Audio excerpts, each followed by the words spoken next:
inakuja. Nataka mchukue nafasi hiyo kutilia maanani sana mambo ya kilimo, na hiyo ndio njia pekee ya kupunguza bei ya unga. Hii kuweka sufuria kwa kichwa na kupiga kelele na kuumiza watu cannot solve anything. Na ndio tunasema hao watu wakuwe pia wangwana. Walipokuwa pale walisukuma unga mpaka 250 na hawakuwa wanapiga kelele, hawakuwa wanaandamana.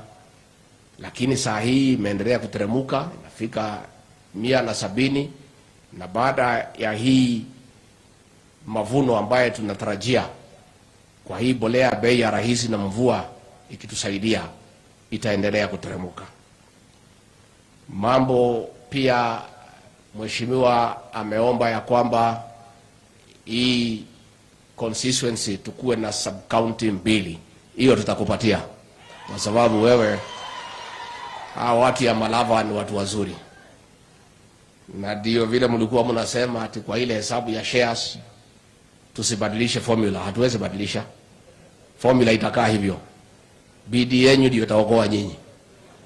Lakini kwa kipimo changu, najua mimi ndio mwenye kuweka kipimo hapa Malava, shares yenu iko juu kiasi,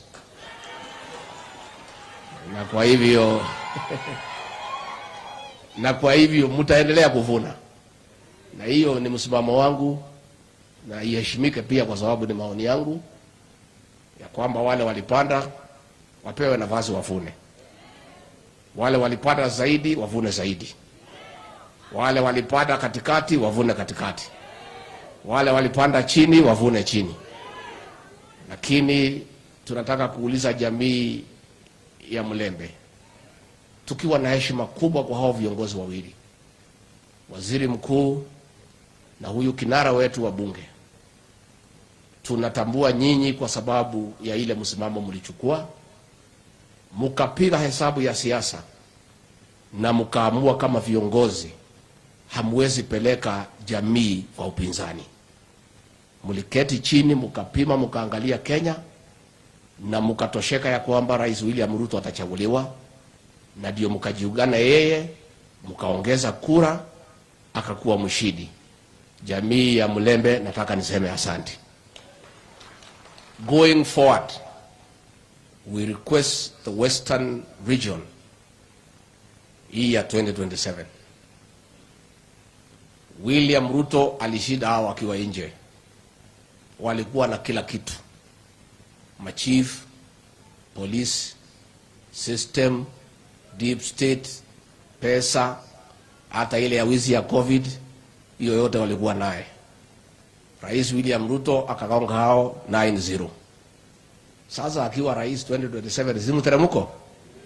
Kwa hivyo ni mzuri jamii ya Mlembe, chini yao viongozi wenu, mketi chini, mujipange na hii serikali na kuja. Shares yenu kwa hii serikali muongeze marudufu, mara 3 mara 4, mukarimbie sisi watu ya mlima. Hata kama hamwezi fikia sisi, mutajaribu. Ama mutatufikia? Mujipange na hii serikali. And leaders have a responsibility to guide communities. And these 2 leaders, we must give it to them. They did a critical analysis of the situation and made the right decision to guide a community into the right direction.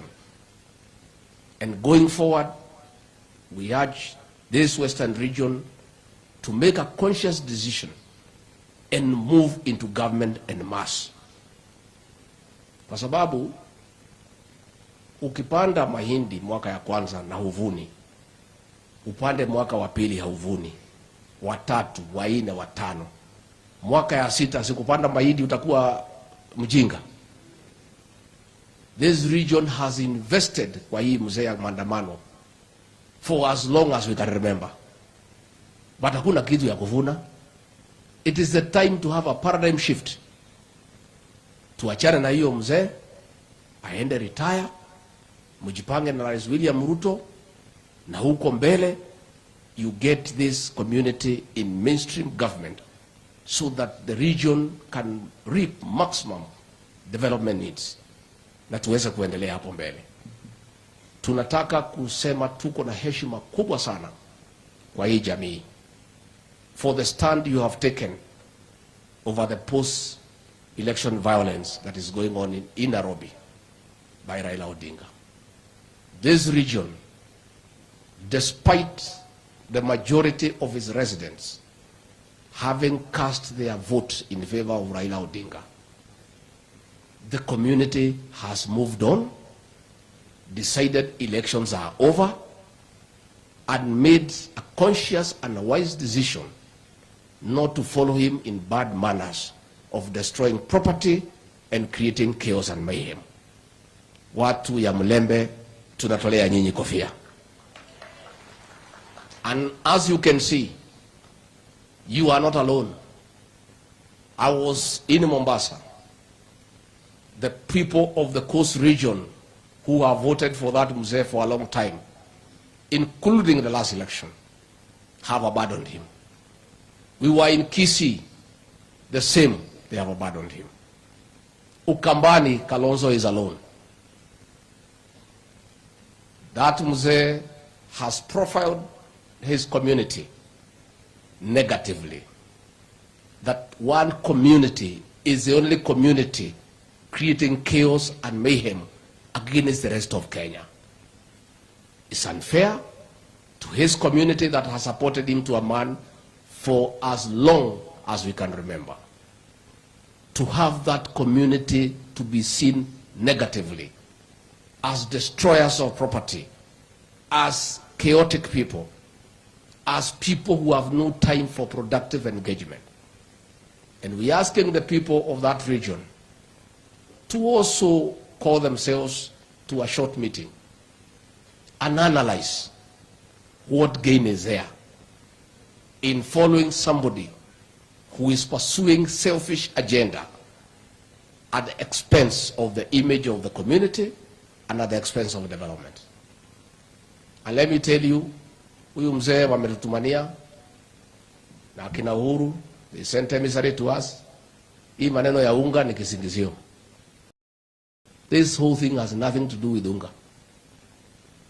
It is wanting to come and sit with us to negotiate their entry into government.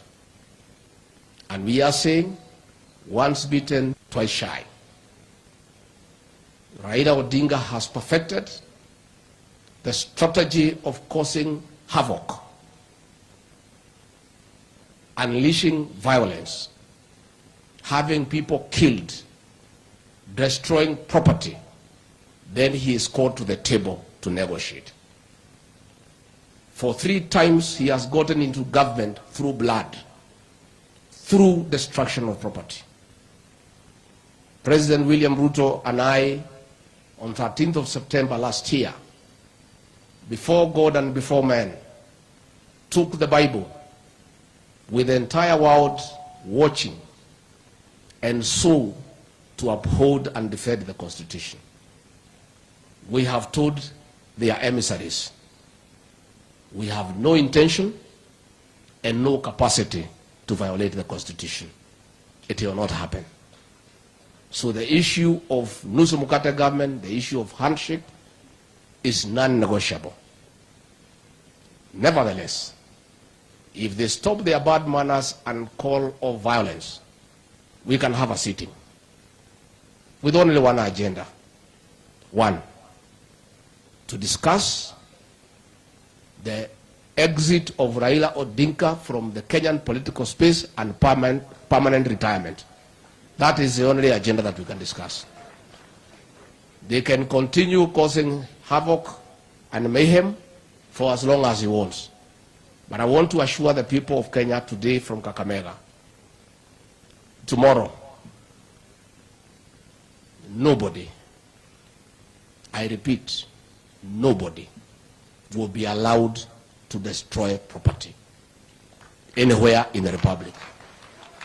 I want to caution those young men who have been taking advantage of the violence unleashed by Raila to steal property, to mug people, to loot property, that Monday is their last day to do so. The laws of this country are clear. This is no longer demonstrations. This is post-election violence, mugging, theft, robbery, including robbery with violence. Those are felonies. If they care to look at the penal code, the consequences are extremely heavy. Monday, the government of the Republic of Kenya will assert its authority in protecting life and property and upholding the rule of law. I'm just giving that caution to those young people that it is not going to be business as usual. It cannot happen, and it will not happen because it is wrong, it's immoral, it's unacceptable. I want to say, Raila Odinga, you are accusing the international community of abandoning you. You are out of order. Nobody has abandoned you. The international community have now known you. They did not know you. You have been exposed. There before they thought you are a Democrat. You are a human rights crusader. But the events of August 15 at Bomas of Kenya, where all the ambassadors were present, as the public portal was displayed, and they added the votes, and they were convinced that William Ruto won fair and square. The issues you are now raising, the international community has told you off, and you have been exposed. Now you are crying, oh, these people have abandoned us. For your information, America is the world's largest democracy. It is insulting to the American government for Raila Odinga to ask them to help him undermine democracy in Kenya. It's not possible. As Raila Odinga was running amok in the streets of Nairobi, in Mukuru Kayaba, in Maradaima, President William Ruto and the American ambassador, Meg Whitman, were having a serious conversation with over 200 investors where a deal for 80 billion shillings investment in this country was concluded. You are now asking the American ambassador to abandon discussing investment for the benefit of this country to come and support you in destroying property. It will not happen. We want to urge the international community, please ignore that old man. Now that you know him, much as he had misled you before, now you know him. He's just a man who has gotten whatever he wants through violence and anarchy. And now that he's exposed, that sorts out the matter. Leave him to us. We'll sort out the other issues with him locally here without your involvement. Nikimalizia, niseme ya kwamba I want to talk to my elder brother and friend, President Uhuru Kenyatta. I have sent you a message through your emissary. Please, if you want to talk to us because you don't want to pay taxes, if you want to talk to us so that you don't return the money that you put abroad, you don't have to cause violence through Raila Odinga. You can call us for an honest conversation, and then we can discuss whether you pay tax, whether you don't, how, nini, tunaweza kubaliana. But it's also good for me to tell you, as you finance violence, violence is unpredictable. Many times, it comes to consume the financiers. Those young people you are sending to loot property and paying them, when they are through with looting property for the small people and there is nothing remaining, you know what they will do. I'd like you to take time, President Uhuru Kenyatta and Raila Odinga, if you have time, you read the history on the French Revolution of 1789, if you have time. As the revolution was going on, the peasants decided that the bourgeoisie and the aristocracy should be beheaded. And they started beheading them. Along the way, people were getting impatient that the beheading was too slow and they were craving for blood. A man called Robespierre, to sort out that issue, created a machine called the guillotine. And with that machine, the protesters were able to behead people very quickly. And as they beheaded more and more people, they became impatient. The machine was too slow. They wanted a quicker machine. To show their displeasure about the slowness of that machine, they looked for Robespierre and guillotined him. You have heard me. Nikimalizia niseme asanti.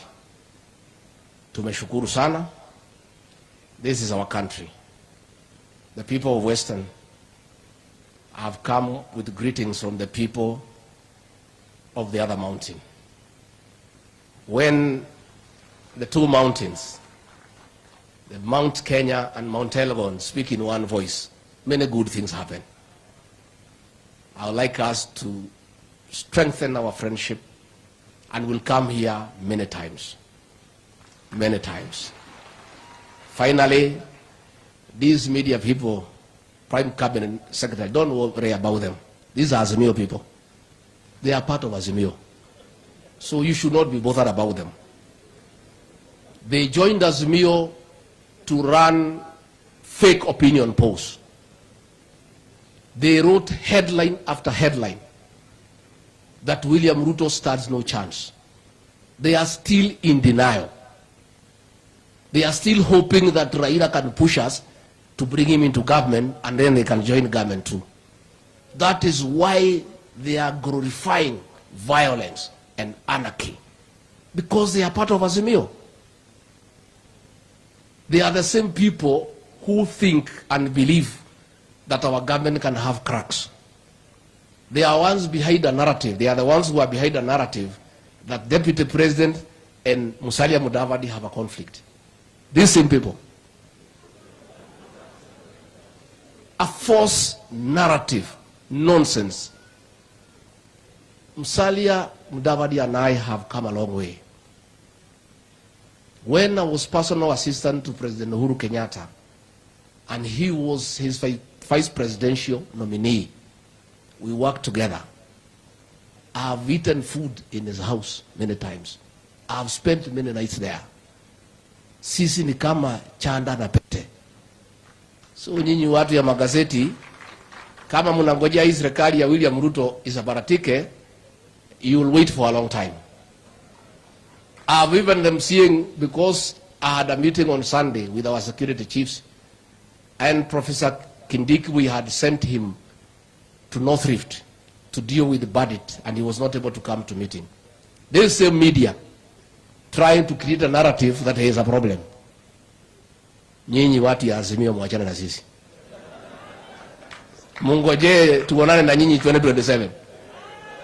You join that Azimio brigade and your fellows tukutane kwa debe. Na msitusie sisi woga.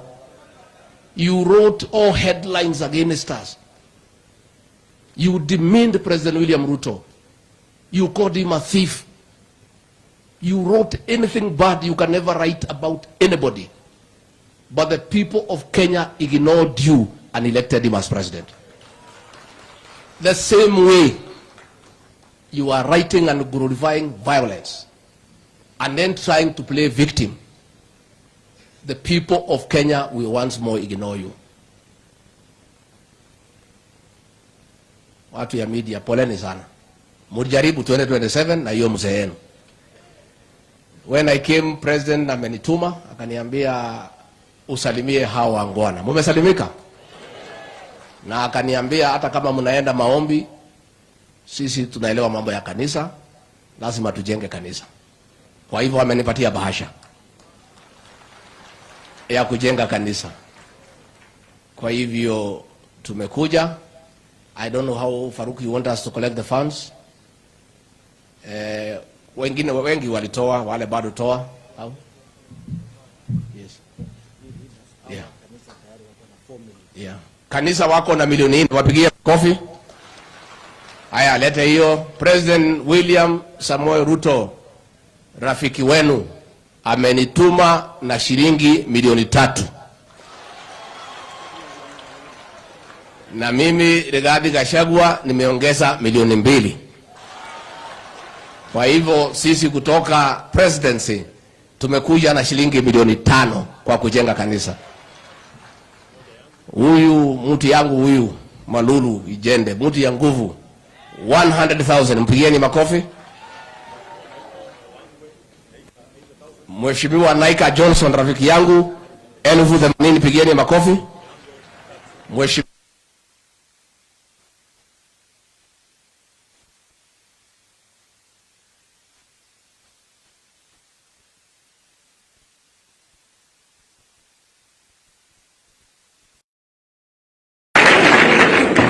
Musalia Mudavadi Omwami aka Bwana Earthquake, 1 million.